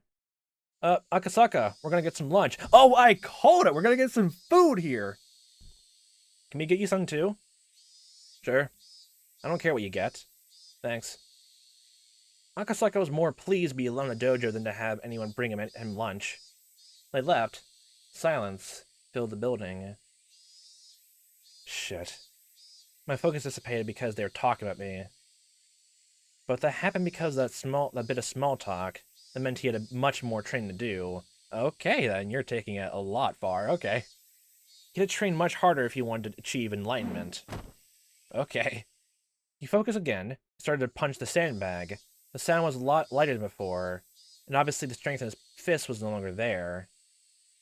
Realizing that he needed to take a break, Akasaka pulled out a towel from his bag and sat down. The sound of the cicadas soaked into his body. The windows were open, but there was no breeze coming in. Still, he could feel the cool air, if just a little. Just they said, the reason Akasaka started karate was because of Yuki's death. Of course, losing against the suspect in the kidnapping incident was one reason too, but more than that, the pain from Yuki's death was what made him start. Yuki fell down the stairs at the hospital and died while he was on a business trip in Shishibone. He can get rid of that depression. He started learning karate. And so he's trying to go for enlightenment, and apparently, technically speaking, then, if people are slowly learning from their timelines, then speaking of, does that technically mean he's going to learn about his enlightenment much more quickly then? Way much more quickly from all these different loops? Okay, okay. But in June 1983, when the Great Hinamizawa disaster occurred, he realized something very important. A girl had predicted Yuki's death. In return, she wanted him to help her. Yuki's death was an accident.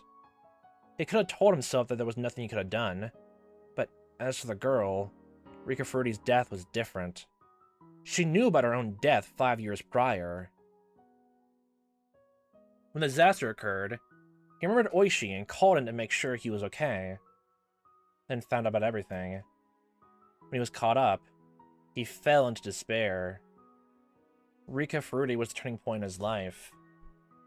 If he had believed what she predicted, he did something about it, maybe Yuki wouldn't have had to fall down the stairs. He took the oath to serve the public as a police officer. They didn't even notice the plea for help from a little girl. He shoved aside a conspiracy surrounding her until it was too late. He had 5 years to do something about it. Didn't do anything, and she died. Does that mean he, learned all this, did all this, is learn karate and, I guess, dedicate all the much more to police work then? Even from the times we've seen him, I guess, investigating all this, and I guess, the ending, think of him, Hitsu Matsubushi and Miyakashi and Sumi Horoboshi. I can't remember, I don't think we learned a single thing of their investigation in the last installment, actually. So, They started doing all this since we learned of Himatsubushi, honestly. I guess by extension, he technically did that all through, the other installments, secretly off-screen, before we even knew he existed. So, visiting Hinamizawa for the kidnapping case of Minister's grandson was definitely a turning point in his life. If he had only listened to what the girl said, Yuki would have never died, and he could have been there to help Rika Furude. Those two things continue to haunt him. The investigation into the series of mysterious deaths in Hinamizawa that he heard about from Oishi was put on indefinite hiatus because of the disaster, but it was both apparent to both of them that there was some conspiracy behind it all. Now you believe in conspiracy. way more than Sozaki's because Sozaki's are dead. At least most of them. Technically speaking, does that mean, like, well, yeah, Akane and, well, actually, will Akane and, like, his, Mion Shion's dad actually, like, still be around? Because there was the implication that, Shion was, I guess, like, killed, like, framed to be a suicide off-screen from the credits of the third game, so were they targeted as well? Or were they left alone? That's sad to think about. The challenge does things. He needed all the strength and experience that he could muster. He was devoting himself to gain such strength, but it was too late. Everything had already ended. While he was stuck in this dilemma, the dojo instructor admonished him. There's nothing one can do about what's already been done, so in that case, the thing he can do is train diligently, so that if the same thing is to happen again, he'll be able to save a person in need. It's all too late. Everything is already over. Yuki died in an accident. Hinamizawa was destroyed in the gas disaster. And Rikishan was murdered as her intestines were ripped out while she was alive. Shit! I was too obsessed with Yuki's death and couldn't hear the girl's pleas for help. No, if I had listened to her, I could have prevented Yuki's accident too. Damn it. Damn it! Shit! Oh. As Akasaka clutched his hair and looked up, he noticed a small shrine overhead that protected the dojo. Akasaka respected both Shinto and Buddhism, but he never thought of praying to gods in times of despair. But for the first time, he felt like praying for help. It was something that he was capable of doing himself. He would have never even considered praying. But as it was something he couldn't resolve on his own, he prayed. It was a very selfish wish. If his wish were to come true, everyone in the whole world would have wished for the same thing. Please. Please give me their chance to go back to that time. I swear that this time, I will save the both of them. At that moment, Akasaka's body suddenly felt very light. No, it was more like he was losing balance, as if he was fainting. Perhaps it was because he shouted so loudly after training, and his brain was lacking in oxygen, but he couldn't take his eyes off the shrine. Oh, wow. Oh, hi, Hanyu. You came all the way from Hinamizawa to talk to him. Thank you, Akasaka. We need your thoughts. Was this a hallucination? Akasaka felt like a stranger was talking to him. We must wish for a miracle, and you must wish for a miracle too. Otherwise, a miracle will never occur. Unless everyone wishes for a miracle, it won't occur. Unless both sides reach out, their hands won't meet in the middle. He didn't know what she was trying to say, but somehow he felt like he couldn't miss a single word of it. He felt like it was something very, very important. Akasaka, if you wish for it, I'll grant you this miracle. It'll be a miracle for us too. Joining these broken fragments will give us the chance to create an even greater fragment. Your resolve, on its own, may greatly influence everyone's fates and intentions. Can you turn me back time to that day? No, I can't do that. The only thing I can do is let you notice. To let you notice the things you can't learn from one fragment, you can learn from others. So all you have to do is to turn this broken fragment to where it belongs. That's a big miracle itself. Although, you probably won't even notice it. Thank you, Akasaka. Thank you for remembering me. I don't even know how much time I have spent asking you for help, but finally, I reached you. So I'll say it one more time. Please, help me. No, please help us. Okay, I love that, honestly. I was actually really sad we weren't probably not going to get even more of Akasaka, honestly. He actually kind of acts a tiny bit like Keiichi, honestly, just a bit more grown up. Still a bit naive, but Well, meaning, oh my good gosh, okay, that's...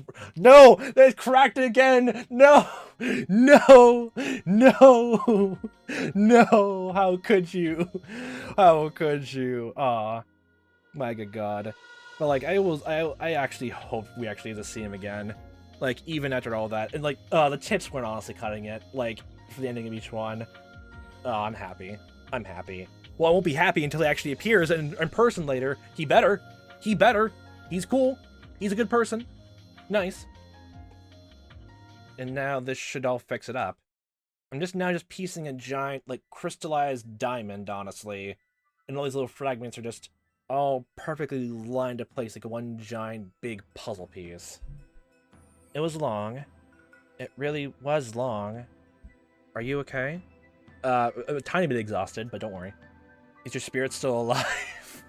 Do we have the pieces we want lined up on the game board? Is this everything we have that can go against Takano and our minions in the Game of Fate in June 1983? I think. Maybe. We have everything. And last, but not least, Hanyo, it's you. The time you have left to be a piece is limited. That doesn't mean you can't show up in the game. Shall we begin? I've put in hundreds of years just for this moment.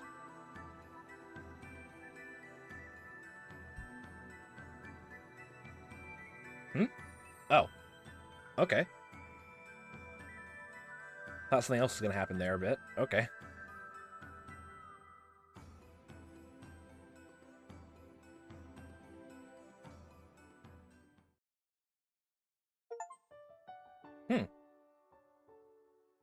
It's all coming together achievement. Complete the puzzle. Someone once suggested that believing is like placing a bet with coins of hope. Yeah, that was Rika. Are you not Rika, are you saying? In other words, believing means taking a risk. You gain something if you win, but you lose something if you fail. As with any gamble, we try to make sure we win and then bet a coin. But as with any gamble, there's no guarantee of victory. Sometimes you win, and sometimes you lose. Sometimes you lead to the bet and make sure that if you get a loss, you can still survive from it. That's the best thing you can do. And that's how you increase the number of coins you have. If you keep losing, you don't want to continue gambling, especially if at the outset you're getting terrible coins, honestly. Only just one, or absolutely none at all, so you can't even play at all. It's then that you realize that if you don't gamble, you don't have to lose anything. Not gambling in anything is the same as not believing in anything. Not believing in anything is the same as not involving yourself in anything. And not involving yourself in anything is the same as not existing. Therefore, she didn't exist.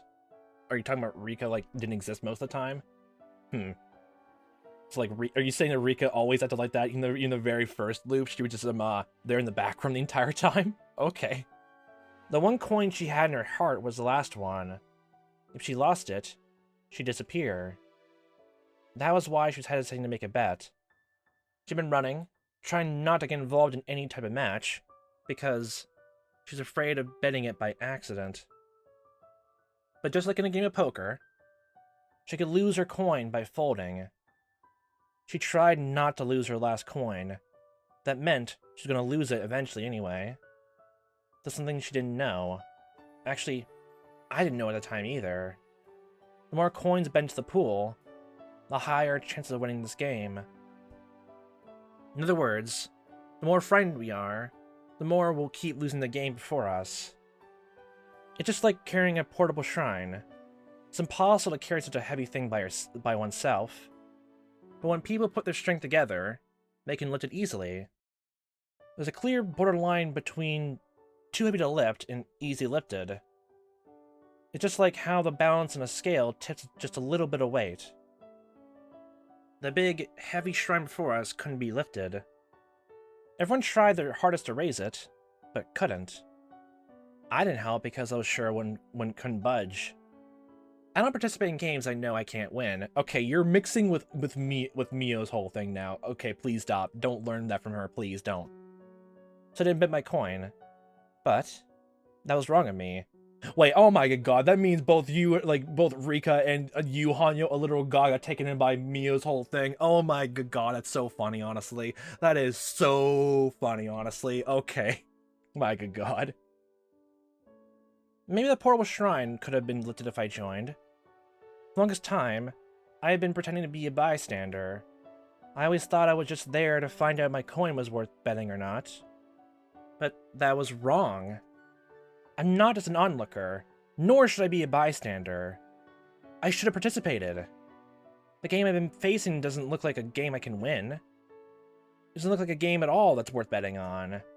But by betting on it, or by participating in it, or by believing in it, the outcome might change. The gamble on something is the same as to believe in something. To believe in something is the same as to be involved in something. To be involved in something is the same as to exist. Therefore, she existed. Welcome to the world.